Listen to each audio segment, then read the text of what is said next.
I'd first like to say I'm really glad that I wasn't a server in the 1800s, because if anybody were to call me a barmaid or wench, I'd probably do nothing, not a thing, just walk out.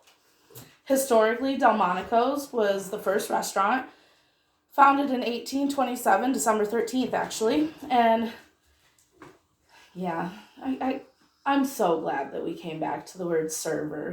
Waitress was even a kind of a problem for me, okay? Since then, successful serving has relied on relationships, leadership, and how it takes charge, and knowing how to communicate with the guests. I've been at Olive Garden for 4 years, and in that time, I've established a lot of relationships.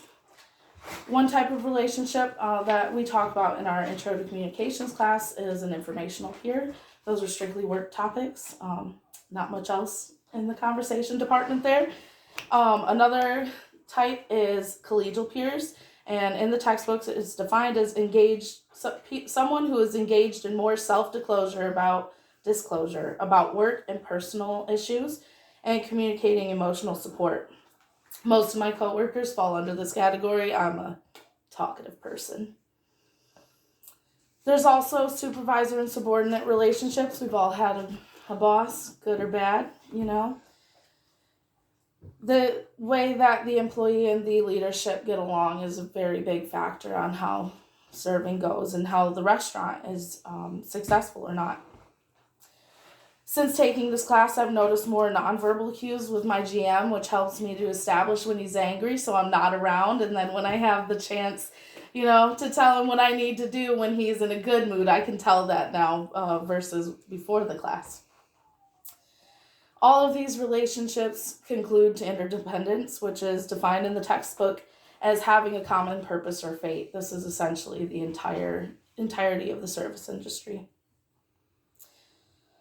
Moving forward, leadership is extremely important in group communication. In an interview with the manager, my manager, Ashley Gomez, we discussed what she believed to be her leadership type, which was more supportive, emotionally, go to get the other manager if we need it and don't have the time, versus she admires Jen, who is more of a directive leader who gets the job done, is more organized and clear.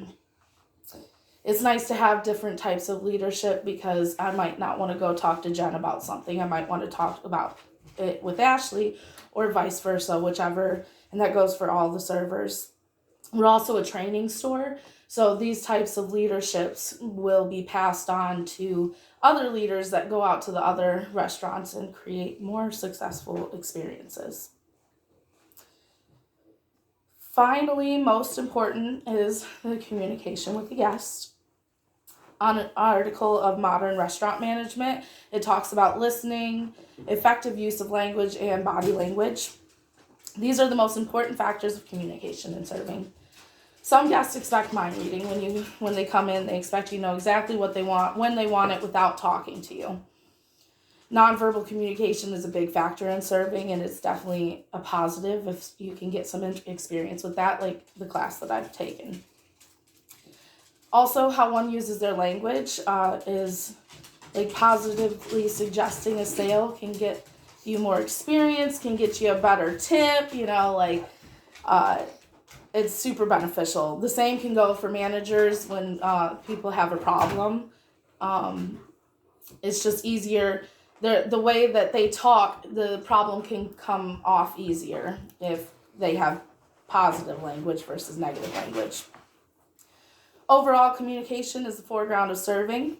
Understanding and participating in relationships, leadership skills, and communication with the guests all add up to a good serving experience.